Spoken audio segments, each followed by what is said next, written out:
میمونہ قدوس کا کیریئر کے پہلے ڈرامے کے سیٹ پر ہراسانی کا انکشاف۔ اداکارہ میمونہ قدوس نے اپنے پہلے ڈرامے کے سیٹ پر ہراسانی کا انکشاف کر دیا۔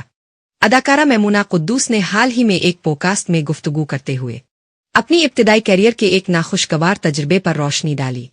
انہوں نے اپنے پہلے ڈرامہ سیٹ پر پیش آنے والے واقعے کو ہولناک قرار دیتے ہوئے کہا کہ وہ اس پروجیکٹ کا نام بھی لینا نہیں چاہتے۔ انہوں نے بتایا کہ ڈرامے کے سیٹ پر ہدایتکار اور معاون ہدایتکار سمیت کئی افراد کا رویہ ان کے ساتھ انتہائی غیر پیشہ ورانہ تھا۔